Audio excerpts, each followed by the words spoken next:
রাজধানীর হাজারীবাগে হিজবুত তওহিদের সদস্যদের ওপর মব সৃষ্টি করে সন্ত্রাসী হামলার ঘটনায় দায়ের করা মামলার এজাহারভুক্ত আসামি সরোয়ার সিফাতকে গ্রেপ্তার করেছে পুলিশ। শনিবার গোপন সংবাদের ভিত্তিতে অভিযান চালিয়ে হাজারীবাগ থানা পুলিশ তাকে গ্রেপ্তার করে।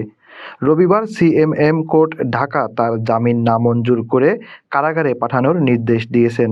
এ ঘটনায় বাকি আসামিদের গ্রেপ্তার করতে অভিযান অব্যাহত রয়েছে বলে জানিয়েছে পুলিশ। এজাহার সূত্রে জানা যায়, গত 11 জানুয়ারি রাত আনুমানিক 10:45টার দিকে হাজারীবাগের বারৈখালী গলি এলাকায় রাজন নামের একজনের চায়ের দোকানে হিজবুত তওহিদের সদস্যরা স্থানীয়দের নিয়ে শান্তিপূর্ণভাবে ভিডিও বক্তব্য শুনছিলেন।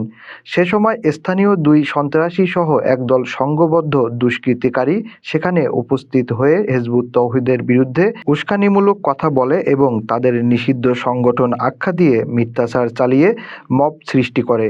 পরিস্থিতি উত্তপ্ত না করে সদস্যরা ঘটনাস্থল ত্যাগ করার সময় আসামিরা দেশীয় অস্ত্র নিয়ে তাদের প্রতিরোধ করে অতর্কিত হামলা চালায়। এ সময় হিজবুত তওহিদের 7 সদস্য গুরুতর আহত হন। স্থানীয়রা তাদের উদ্ধার করে হাসপাতালে ভর্তি করে।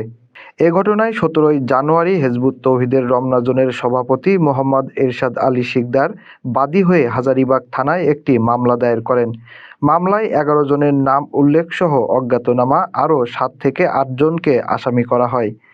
বাদীপক্ষের আইনজীবী জানান, হিজবুত তওহিদ একটি অরাজনৈতিক সংগঠন। তারা তাদের ইমামের বক্তব্য প্রচার করছিল। সেখানে একদল সন্ত্রাসী হামলা চালায়। আসামিকে জামিন না দেওয়ায় খুশি বলেও জানান তিনি। আজকে হিজবুত তাওহীদের পক্ষে আমি বাদী পক্ষে ওকালতনামা দিয়ে আসামির জামিনের ঘোর বিরোধিতা করেছি। যেহেতু আসামির বিরুদ্ধে সুস্পষ্ট অভিযোগ আছে, সে 3 নম্বর আসামি। যেহেতু সে বাদী সহ অপরাপর ভিকটিমদের সে মারছে এবং সুস্পষ্ট উল্লেখ আছে, এমসি আছে, যে কারণে উভয় পক্ষের শুনানি হয়েছে। বিগত লার্নেড কোর্ট উভয় পক্ষের শুনানি শেষে উনি আসামির জামিনের আবেদন নামঞ্জুর করেছেন এবং আমরা মনে করি আমরা ন্যায় বিচার পেয়েছি। এবং হিজবুত তাওহীদ একটি ইসলামিক সংগঠন এবং কোর্টও সেটা বলেছেন যে ইসলামিক সংগঠন, যদি কোথাও কোনো ভুলভ্রান্তি হয়ে থাকে তাহলে সেটা আলোচনা করা যেত।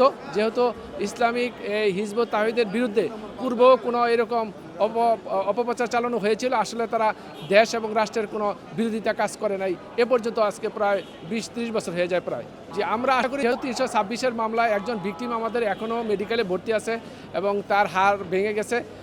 আমরা বিজ্ঞ আদালতের নিকট সবিনয় নিবেদন করেছিলাম যে যেহেতু এমসি না আসা পর্যন্ত যাতে সে ভিতরে থাকে। জি, এবং কোর্ট দেখেছেন যে আমার আজকে যে বাদী উপস্থিত ছিলেন ওনার মাথায় 4টা সেলাই ছিল।